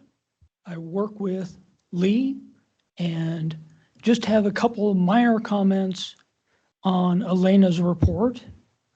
So 25 years ago, I worked for the University of Montana on a NASA project under Professor Steve Running on the MODIS project. And the resolution on the Terra satellite is 250 meters per pixel. It's not what we use now. The standard we use is to take aerial photos and use the irrigation water requirements based on NRCS data. And that's what we did in this report. That's it. Thank you, Jeff.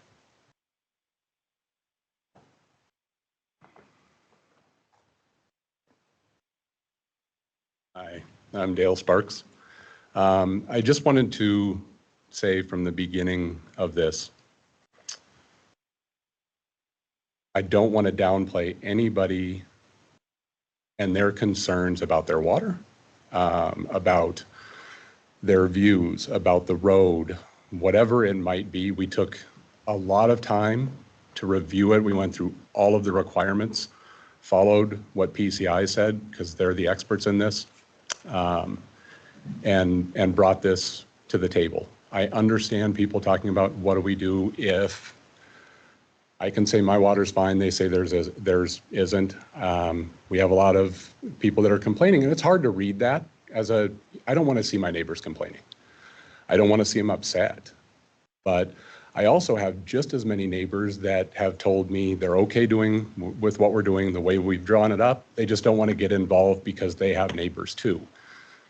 And you tend to get that response. All I know is when we follow process the way that we're supposed to, all I'm trying to do, there's a lot of property up there that's been developed out of those parcels over time. Everyone lives in a home up there because of that. We just happen to own property, and I'm trying to exercise my property rights. That's all I'm trying to do. I'm not trying to hurt anybody. That's why we have to follow the rules. That's why we've been open to consistently working with, the county. If we need to push back time a little bit or give other reports, we were fine with that.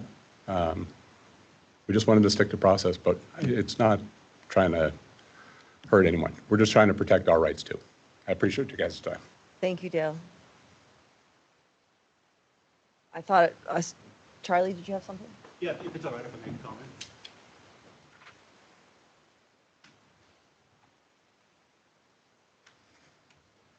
Hi, I'm Charlie Shane with the Missoula Public Health. I'm an environmental health manager there. I just wanted to speak really quickly on, or clarify some of the comments made on cisterns. So we heard a couple times that if a cistern were proposed, then there would be, no requirement for any sort of review. Under sanitation and subdivision, we review water supplies through DEQ Circular 20. And what that states is where the sustained yield from a groundwater source cannot meet the minimum flows in 2.1.1, which would be 10 gallons per minute for an individual well over the course of 1 hour, 6 gallons per minute over 2 hours, or 4 gallons per minute over 4 hours. Then let me pull this up real quick. Then a supplemental cistern designed in accordance with this chapter may be used if the sustained yield is shown to be greater than or equal to the irrigation volume plus 3 times the daily day demand, and the applicant demonstrates the sustained yield through well logs and testing of nearby wells or through a pump test. And it goes on to kind of describe how that is done.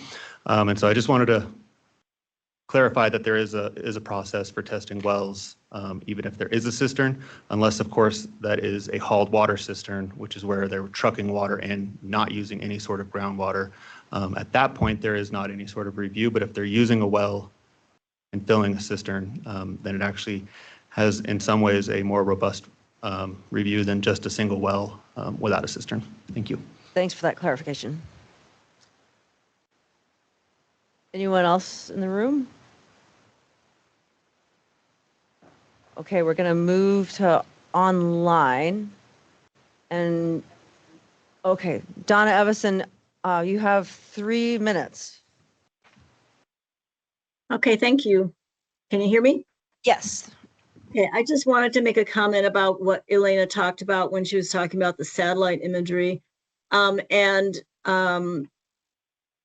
landscaping, what you put in. And I mean, other people use irrigation. I do not use irrigation, but what you see from the sky is evergreen carpets that are deep rooted, not a lot of grass, trees that are also deep rooted, and pine trees. And I do water those things, but that's all from collected snow melt and runoff from my roof.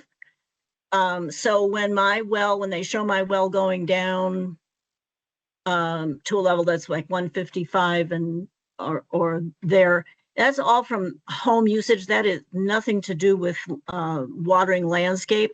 All the landscaping that I have is watered through what I collect from either snow melt or rain runoff. I'm hoping we get some rain.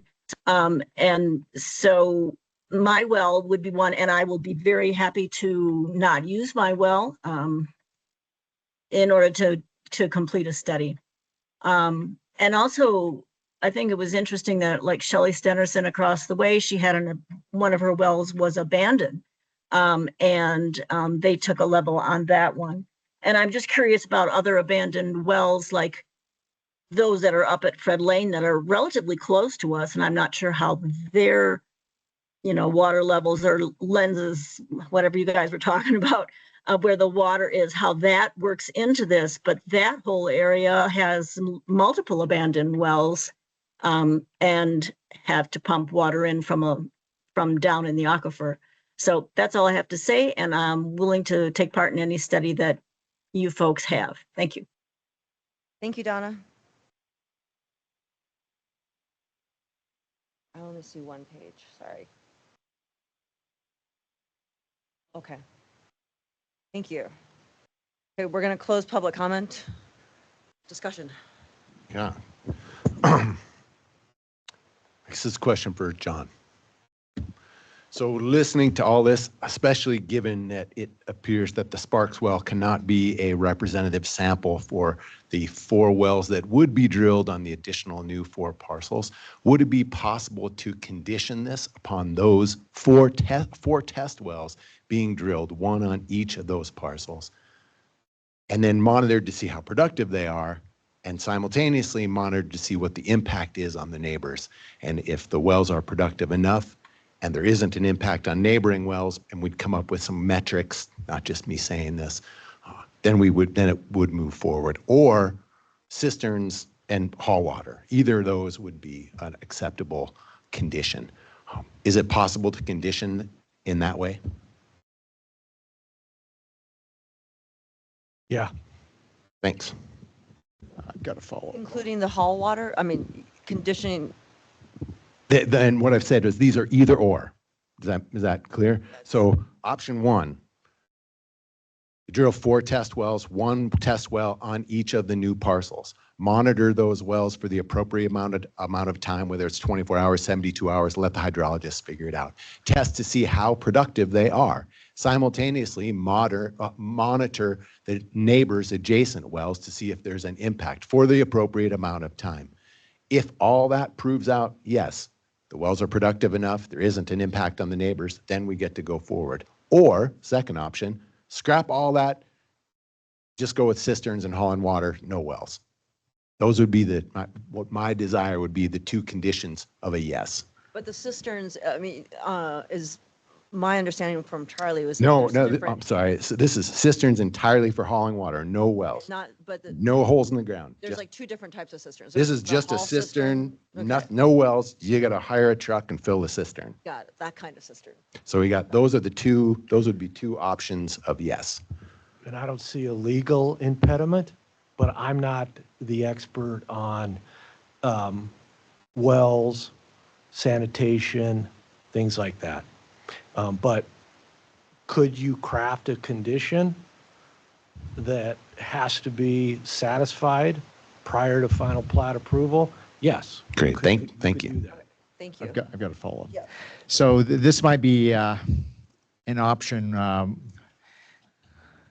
variation on the first option that you suggested, Josh. So, and here in a second, I would love to pose this question to the applicant or applicant's representative. But John, from a process standpoint, it seems like if what we are looking for, if the position that we have is that adequate evidence has not been presented to demonstrate an adequate quantity of water, then if what we're looking for is 4 additional wells drilled, since the existing well cannot be used as a proxy for the quantity and availability of water across the site, if what we're looking for is 4 additional wells drilled, either that occurs in this process that we're in right now before we make a decision on preliminary plat approval, or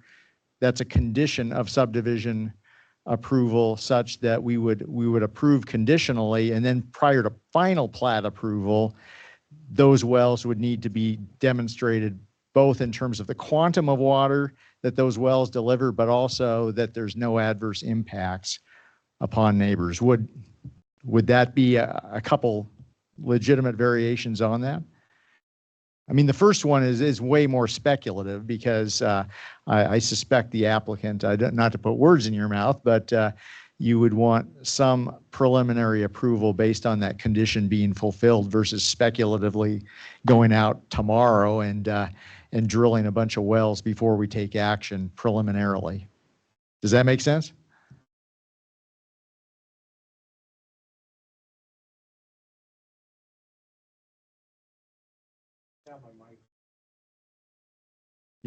I think John said we could do it either way.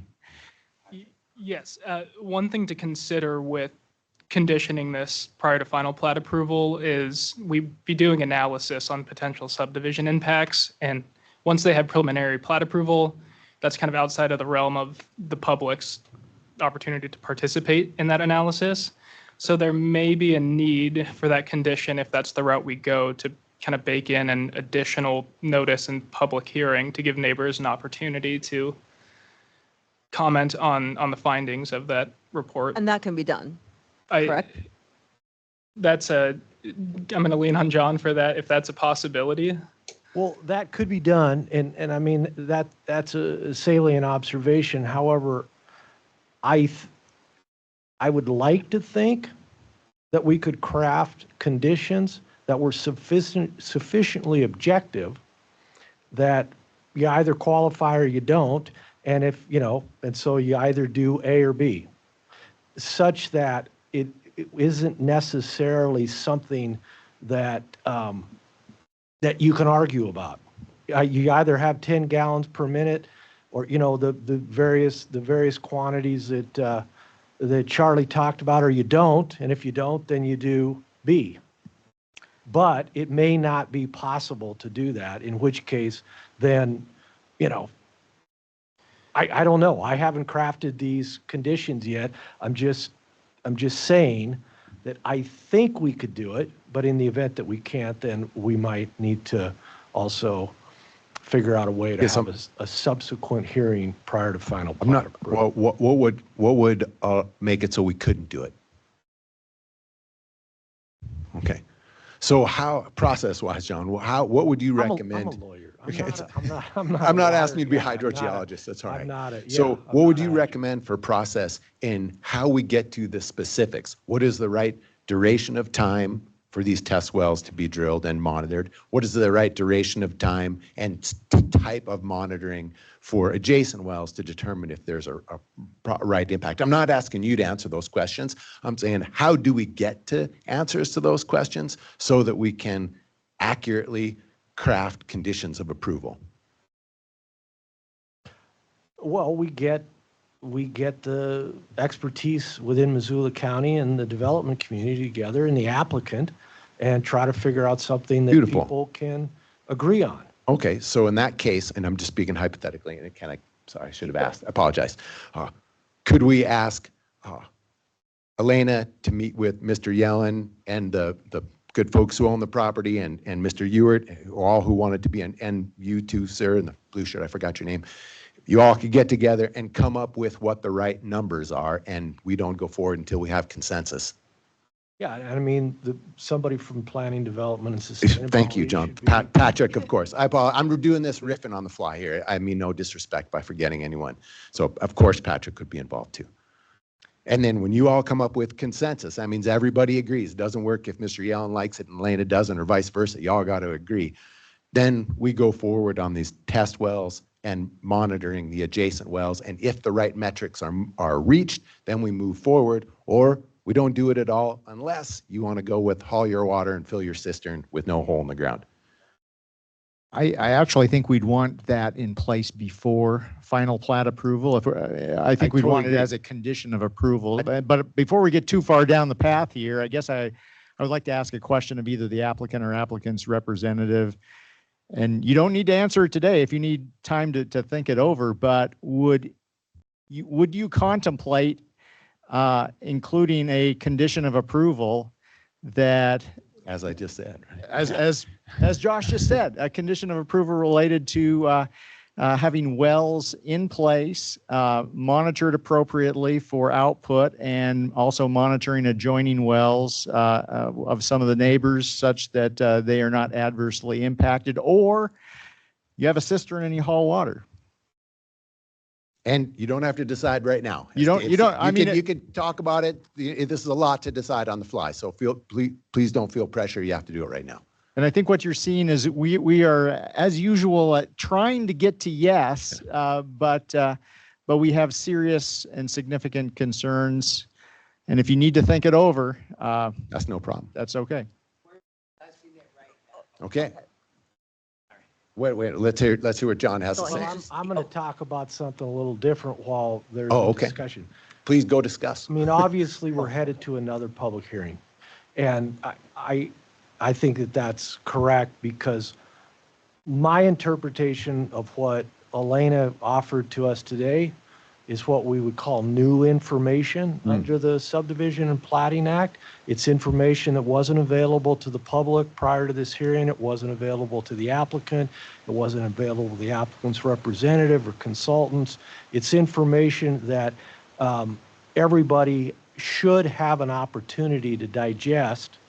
And so in any event, we're going to have another public hearing. And under the law, we can set that public hearing out as far as 45 days. So I know the applicant, wants to get to a decision as soon as reasonably possible. We have plenty of time to talk, discuss these things, identify the pitfalls that we can't foresee sitting here today at this late hour and hot afternoon. Can I do a question? So I guess this would be for Mr. Ewart or Mr. Yellen, whoever wants to answer this. I can ask the question, you guys get to decide. How much time would you like to do two things? One, make a plan amongst yourselves and confer with Elena and reach some kind of a conclusion if that's the choice you want to go down. How much time would you like?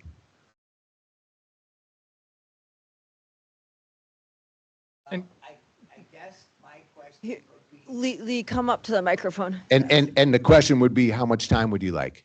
Okay, so on time frame, it would be dependent on if we're looking at preliminary plat approval with a condition of 4 wells and monitoring wells or what we're going to do versus doing just one aquifer test and monitoring several wells. It's the former. It's the former. So if it's 4 wells, and I have to discuss that with them if they're willing to do it, because that would add to the lot prices. Yeah.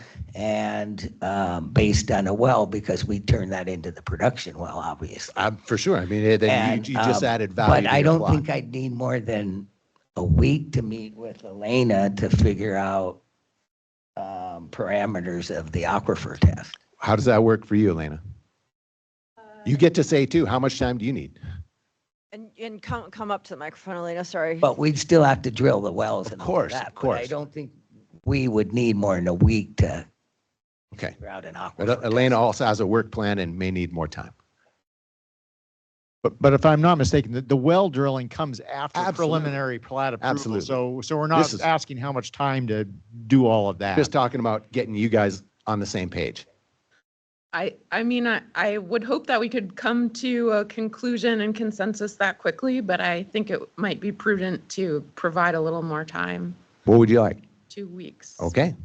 And I would also, I think Kyle has other comments that he might like to include in this discussion too. Okay, thanks. I- Kyle Oh, and Patrick. and Patrick. But yeah, if I could also add to the timeline conversation after Kyle. Kyle Krebster. In just listening to this to the A or B scenario, and this may not be important for your discussion, but that wouldn't necessarily align with sanitation review. So there's kind of a three things that we do with sanitation. You can either solely rely on a well, which is what we're kind of discussing. You could haul water and not have a well at all. The third option would be that if you don't meet those minimum requirements within the sanitation law, that you have a supplemental well or a supplemental cistern, apologies. So that cistern, so let's say instead of having 10 gallons per minute, you had 7 or 8 or even got it. 9, then you would require a cistern, assuming that you could meet the minimum requirements to be able to use a cistern, again, 3 times the daily average, daily flow and plus irrigation. So I guess what I would be, what I'm just trying to bring into light here is that you'd be missing that middle piece as an option, which is in sanitation review, which may not have anything to do with your decision, but Let's include that middle piece, and that's why you guys who are actual scientists on this would figure it out, the details. But thank you. Tim or Tim and then Patrick. I just wanted to add one quick caution. I know there are folks that from the outside that have volunteered participation in some sort of measurement, drawdown, whatever, neighbors like Ms. Evison. We want to make sure we don't make a condition that can't be met. So if there aren't outside participants, it could be problematic. I just want you all to know that. I mean, somebody could tap out and say, well, I said at the meeting that I was going to participate, but I don't want to participate. So that's just a caution as we move forward in crafting this condition. Okay. Thank you. Patrick? And then just adding to the process and timeline, it may take a couple of weeks to come up with agreed upon conditions, but then from our office's perspective, we also need to post those on Missoula County Voice and give the public time to interact and comment. So it may be more than a couple weeks that we would need before hosting another public hearing. Given all you've heard, Patrick, what would your recommendation be on when we should do this next? I think at the earliest, looking at the last week in June, I believe it's June 26th is that Thursday meeting. Great. That we have on, I would say would be the, or 29th, pardon me. Nope, I'm looking at May. June 26th. Great. And what would be accomplished prior to that meeting?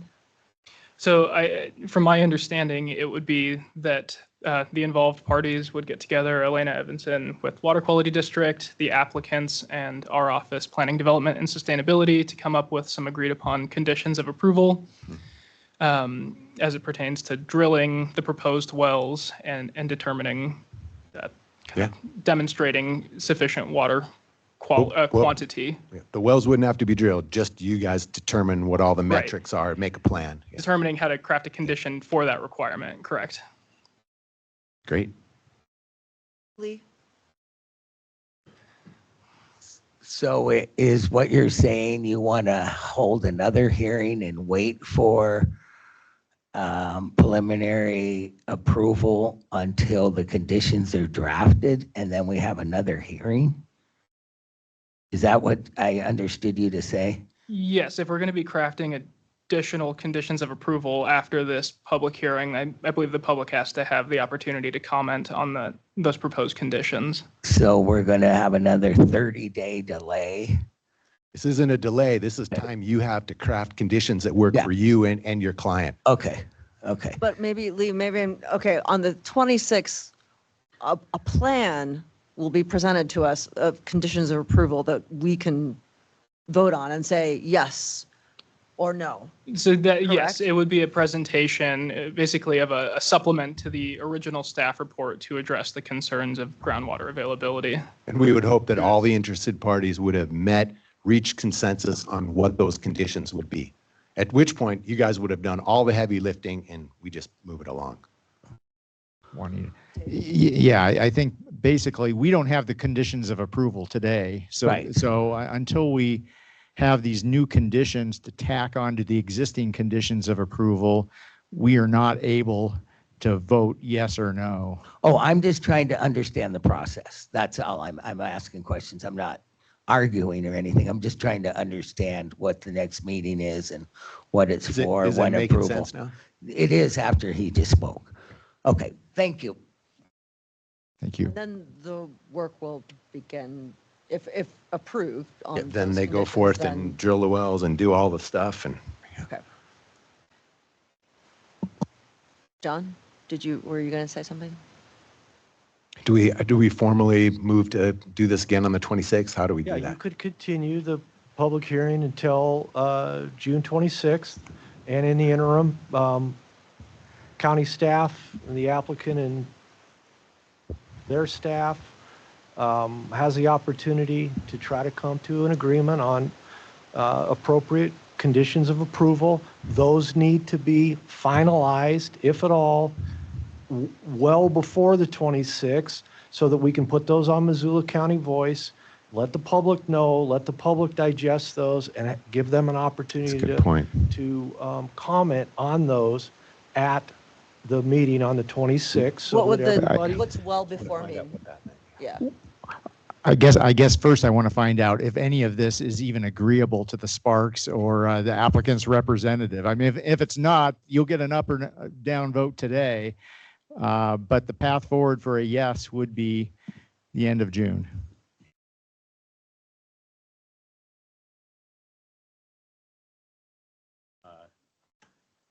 Yeah, I'm sitting back there nodding my head. I understand where you guys are coming from. We do have to consult a few people, of course. So the time frame, I've heard anything from 2 weeks to the end of June. No, I'm sorry. So we're going to have a meeting on the 26th for sure. And Patrick, what's the timeline we need to have the information or ahead of time so we can get it out on Missoula County Voice? The sooner the better. I would say at least a week on Missoula County Voice would be. Okay, so then that would be the 19th. So what we would be looking for from all the interested parties is that you guys would get together and come to consensus on what these conditions of approval are by the 19th of June. Then we could post them.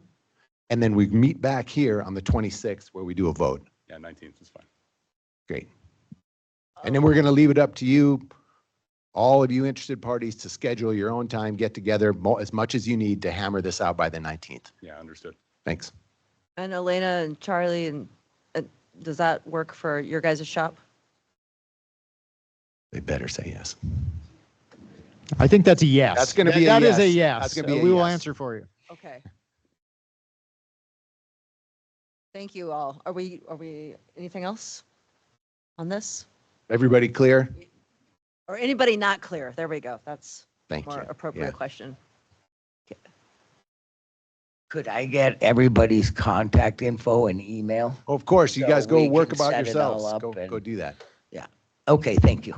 Thank you, Lee. We adjourned. Is there any other business? Okay, we're adjourned. Thank you all for your patience.